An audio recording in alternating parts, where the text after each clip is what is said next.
రాజీవ్ గాంధీ వర్ధంతి సందర్భంగా అటు గాంధీ భవన్‌లో రాజీవ్ గాంధీ చిత్రపటానికి పూలమాల వేసి రాజీవ్ గాంధీతో ఉన్నటువంటి అనుబంధాన్ని ఒక పక్క గుర్తు చేసుకుంటూనే మరొక పక్క కూడా బ్లడ్ డొనేషన్ క్యాంపును ప్రభుత్వ సలహాదారు కాంగ్రెస్ సీనియర్ నేత హనుమంతరావు ఒకసారి మనతో ఉన్నారు. ఆయనతో మాట్లాడించేటువంటి ప్రయత్నం చేద్దాం.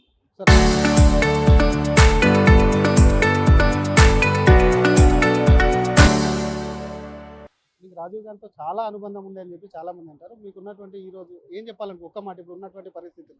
చూడండి, రాజీవ్ గాంధీ గారు ఇందిరాగాంధీతో కూడా నాకు దగ్గర సంబంధాలు ఉన్నాయి. రాజీవ్ గాంధీ గారు రాజకీయాలు రావాలని నేను ఎంతో ప్రయత్నం చేశా.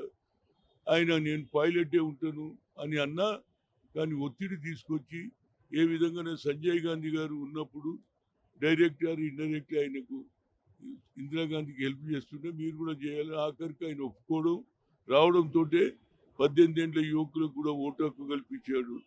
72-73 అమెండ్మెంట్ తీసుకొచ్చి పంచాయతీరాజ్ వ్యవస్థ 5 సంవత్సరాలకు పార్లమెంట్ ఏ విధంగా ఎన్నికలు అసెంబ్లీ జరుగుతాయో దానికి మహిళలకు కూడా రిజర్వేషన్ ఇవ్వాలని ఆలోచన కలిగిన పెద్ద నాయకుడు ఆయన. అదేవిధంగా టెలికాంను ఇంప్రూవ్ చేసి ఈ రోజులో ప్రతి ఒక్కరి చేతిలో ఇవాళ ఏది సాఫ్ట్వేర్ వచ్చినా హార్డ్వేర్ వచ్చినా అది కేవలం ఈ హైదరాబాద్ ఇంత పెద్ద అభివృద్ధి అందుతుందంటే రాజీవ్ గాంధీ గారి ఆలోచననే ఇవాళ పెరుగుతున్నది. ప్రతి ఒక్కరు కూడా ఆయన ఆలోచనను ఇంప్లిమెంట్ చేసి వచ్చే తరం వారికి కూడా వారు ఉపయోగపడాలి. ముఖ్యంగా మహిళలకు మొన్న పెట్టినట్టు బిల్లు ఏది మహిళా రిజర్వేషన్లో వెనుకబడిన కులాల గురించి ఆలోచన చేయకపోతే అదే ప్రియాంక గాంధీ రాహుల్ గాంధీ అడ్డం పడి దాని బిల్లు వెనుక తీసుకోవాలి. ఇప్పుడు అదే సుప్రీంకోర్టు వెనుకబడిన తరగతులకు సెన్సెస్ తో పాటు క్యాస్ట్ సెన్సెస్ కూడా చేయాలని చెప్పి నిన్న తీర్పు ఇచ్చింది సార్. దానికి కరెక్ట్ డిసిషన్ తీసుకున్నారు. జనగణలో కులగణ జరగకుండా మా ఈ 300 కులాలు ఉన్నాయి, వాళ్ళను పరిగణనలో తీసుకోకుంటే న్యాయం ఎక్కడ జరుగుతుందని వాళ్ళు ఆలోచన చేసి ప్రగతి పదంలో బడుగు బలైన వర్గాలకు న్యాయం జరగాలంటే క్యాస్ట్ వైజ్ సెన్సస్ జరగాలని సుప్రీంకోర్టు చీఫ్ జడ్జి ఇచ్చిన ఏదైతే తీర్పు చాలా హిస్టారికల్. ఎందుకంటే 140 కోట్ల జనాభాలో 60% మేమే ఉన్నాం. దానికి సరి అయిన నిర్ణయం ఇప్పుడు తప్పనిసరిగా ప్రతి రాష్ట్రంలో కులగణ జరుగుతుంది. ఆ కులగణ ద్వారా బడుగు బలైన వర్గాలకు న్యాయం జరుగుతుంది. చదువులలో, ఉద్యోగాలలో అన్నిట్లో కూడా ఆఖరుకు రాజకీయంలో కూడా రావడానికి అవకాశాలు ఏర్పడతాయి అనేది నా ఉద్దేశం. రాజీవ్ గాంధీ ఒక్కరోజు 2 రోజులు బతుకుంటే హనుమంతరావు ముఖ్యమంత్రి అయ్యేటోడు అని చెప్పి చేర్చారు.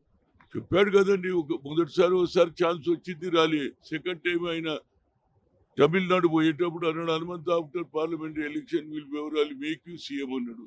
నా దురదృష్టం 6 గంటలకు అన్నాడు, 11 గంటలకు చనిపోయాడు. కనుక అది ఎంత ఉన్నా నేను అయినా కాకపోయినా దేశ ప్రజలకు ఒక మంచి నాయకును కోల్పోయాం. మాటికి బీజేపీ ఆర్ఎస్ఎస్ ఎలా ఉంటుంది, ఒకటే కుటుంబం అంటున్నారే, మీరేం చేసిందో చెప్పండి.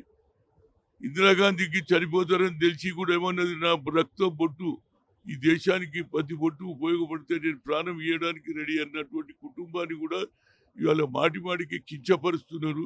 మీరు స్వాతంత్రంలో ఎవరు ఏం చేశారు, ఆ తర్వాత మీ నాయకులలో దేశం గురించి త్యాగం చేసి ప్రాణాలు అర్పించిన ఒక్కరి పేరు చెప్తే నేను రాజకీయ సన్యాసం తీసుకుంటా. ఊరికి ఎందుకు మాట్లాడాలి?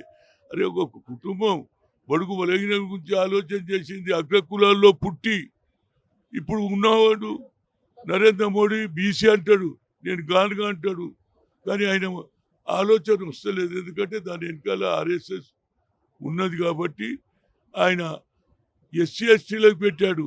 మాది పెట్టినుంటే పంచాయతీ లేదు కదా. కనుక సుప్రీంకోర్టు చీఫ్ జస్టిస్ నిర్ణయం చాలా హిస్టారికల్. 60 కోట్ల మందిని ఆయన జడ్జిమెంట్ తోటి మా అందరికీ న్యాయం చేసిండు. నా ఉదయపూర్వక ధన్యవాదాలు. Thank you sir.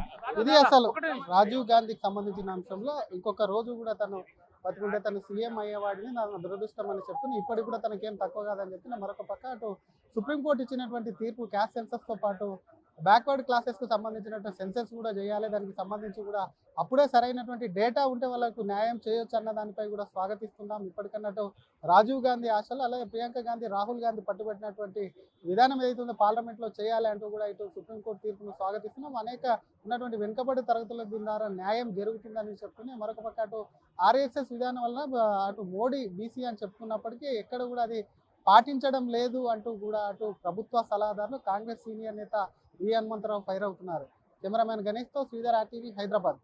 Rajiv Gandhi వర్ధంతి సందర్భంగా అటు గాంధీ భవన్లో రాజీవ్ గాంధీ చిత్రపటానికి పూలమాల వేసి రాజీవ్ గాంధీతో ఉన్నటువంటి అనుబంధాన్ని ఒక పక్క గుర్తు చేసుకుంటున్న మరొక పక్క కూడా బ్లడ్ డొనేషన్ క్యాంపును ప్రభుత్వ సలహాదారు కాంగ్రెస్ సీనియర్ నేత వి హనుమంతరావు ఒకసారి మనతో ఉన్నారు. ఆయనతో మాట్లాడించేటువంటి ప్రయత్నం చేద్దాం. సార్, మీకు రాజీవ్ గాంధీతో చాలా అనుబంధం ఉంది అని చెప్పి చాలా మంది అంటారు. మీకు ఉన్నటువంటి ఈ రోజు ఏం చెప్పాలంటే ఒక్క మాట ఇప్పుడు ఉన్నటువంటి పరిస్థితులు? చూడండి, రాజీవ్ గాంధీ గారు ఇందిరాగాంధీతో కూడా నాకు దగ్గర సంబంధాలు ఉన్నాయి. రాజీవ్ గాంధీ గారు రాజకీయాలు రావాలని నేను ఎంతో ప్రయత్నం చేశా. ఆయన నేను పైలటే ఉంటాను అని అన్నా, కానీ ఒత్తిడి తీసుకొచ్చి ఏ విధంగా సంజయ్ గాంధీ గారు ఉన్నప్పుడు డైరెక్ట్ ఆర్ ఇండైరెక్ట్ ఆయనకు ఇందిరాగాంధీకి హెల్ప్ చేస్తుంటే మీరు కూడా చేయాలి. ఆఖరికి ఆయన ఒప్పుకోవడం రావడంతో 18 ఏళ్ల యువకులకు కూడా ఓటు హక్కు కల్పించాడు. 72, 73 అమెండ్మెంట్ తీసుకొచ్చి పంచాయతీరాజ్ వ్యవస్థ 5 సంవత్సరాలకు పార్లమెంట్ ఎన్నికలు అసెంబ్లీ జరుగుతాయో దానికి మహిళలకు కూడా రిజర్వేషన్ ఇవ్వాలని ఆలోచన కలిగిన పెద్ద నాయకుడు ఆయన. అదేవిధంగా టెలికాంను ఇంప్రూవ్ చేసి ఈ రోజులో ప్రతి ఒక్కరి చేతిలో ఇవాళ ఏది సాఫ్ట్వేర్ వచ్చినా హార్డ్వేర్ వచ్చినా అది కేవలం ఈ హైదరాబాద్ ఇంత పెద్ద అభివృద్ధి అందుతుందంటే రాజీవ్ గాంధీ గారి ఆలోచననే ఇవాళ పెరుగుతున్నది. ప్రతి ఒక్కరు కూడా ఆయన ఆలోచనను ఇంప్లిమెంట్ చేసి వచ్చే తరం వారికి కూడా వారు ఉపయోగపడాలి. ముఖ్యంగా మహిళలకు మొన్న పెట్టినట్టు బిల్లు ఏది మహిళా రిజర్వేషన్లో వెనుకబడిన కులాల గురించి ఆలోచన చేయకపోతే అదే ప్రియాంక గాంధీ రాహుల్ గాంధీ అడ్డం పడి దాని బిల్లు వెనుక తీసుకోవాలి. ఇప్పుడు అదే సుప్రీంకోర్టు వెనుకబడిన తరగతులకు సెన్సెస్ తో పాటు క్యాస్ట్ సెన్సెస్ కూడా చేయాలని చెప్పి నిన్న తీర్పు ఇచ్చింది సార్. దానికి కరెక్ట్ డిసిషన్ తీసుకున్నారు. జనగణలో కులగణ జరగకుండా మా ఈ 300 కులాలు ఉన్నాయి, వాళ్ళను పరిగణనలో తీసుకోకుంటే న్యాయం ఎక్కడ జరుగుతుందని వాళ్ళు ఆలోచన చేసి ప్రగతి పథంలో బడుగు బలైన వర్గాలకు న్యాయం జరగాలని అంటే క్యాస్ట్ వైజ్ సెన్సస్ జరగాలని సుప్రీంకోర్టు చీఫ్ జడ్జి ఇచ్చిన ఏదైతే తీర్పు చాలా హిస్టారికల్. ఎందుకంటే 140 కోట్ల జనాభాలో 60% మేమే ఉన్నాం. దానికి సరి అయిన నిర్ణయం. ఇప్పుడు తప్పనిసరిగా ప్రతి రాష్ట్రంలో కులగణ జరుగుతుంది. ఆ కులగణ ద్వారా బడుగు బలైన వర్గాలకు న్యాయం జరుగుతుంది. చదువులలో, ఉద్యోగాలలో అన్నిట్లో కూడా ఆఖరుకు రాజకీయంలో కూడా రావడానికి అవకాశాలు ఏర్పడతాయి అనేది నా ఉద్దేశం. రాజీవ్ గాంధీ ఒక్కరోజు 2 రోజులు బతుకుంటే హనుమంతరావు ముఖ్యమంత్రి అయ్యేటోడు అని చెప్పి చేర్చారు. చెప్పాడు కదండి, ఒకసారి ఛాన్స్ వచ్చింది, రాలే. సెకండ్ టైం ఆయన తమిళనాడు పోయేటప్పుడు అన్నాడు, Hanumanth after parliamentary election will వివరాలు మేక్ యూ సీఎం అన్నాడు. నా దురదృష్టం 6 గంటలకు అన్నాడు, 11 గంటలకు చనిపోయిండు. కనుక అది ఎంత ఉన్నా నేను అయినా కాకపోయినా దేశ ప్రజలకు ఒక మంచి నాయకును కోల్పోయాం. మాటికి బీజేపీ RSS ఎలా ఉంటుంది, ఒకటే కుటుంబం అంటున్నారే, మీరేం చేసిందో చెప్పండి. ఇందిరాగాంధీకి చనిపోతారని తెలిసి కూడా ఏమన్నది, నా రక్తం బొట్టు ఈ దేశానికి ప్రతి బొట్టు ఉపయోగపడితే నేను ప్రాణం ఇవ్వడానికి రెడీ అన్నటువంటి కుటుంబాన్ని కూడా ఇవాళ మాటికి కించపరుస్తున్నారు. మీరు స్వాతంత్రంలో ఎవరు ఏం చేశారు, ఆ తర్వాత మీ నాయకులలో దేశం గురించి త్యాగం చేసి ప్రాణాలు అర్పించిన ఒక్కరి పేరు చెప్తే నేను రాజకీయ సన్యాసం తీసుకుంటా. ఊరికి ఎందుకు మాట్లాడాలి? అరే, ఒక కుటుంబం బడుగు బలహీన గురించి ఆలోచన చేసింది. అగ్రకులాల్లో పుట్టి ఇప్పుడు ఉన్నవాడు నరేంద్ర మోడీ బీసీ అంటాడు, నేను గానుగా అంటాడు. కానీ ఆయన ఆలోచన వస్తలేదు. ఎందుకంటే దాని వెనకాల RSS ఉన్నది కాబట్టి ఆయన SC STలకు పెట్టాడు. మాది పెట్టినుంటే పంచాయతీ లేదు కదా. కనుక సుప్రీంకోర్టు చీఫ్ జస్టిస్ నిర్ణయం చాలా హిస్టారికల్. 60 కోట్ల మందిని ఆయన జడ్జిమెంట్ తోటి మా అందరికీ న్యాయం చేసిండు. నా ఉదయపూర్వక ధన్యవాదాలు. Thank you sir.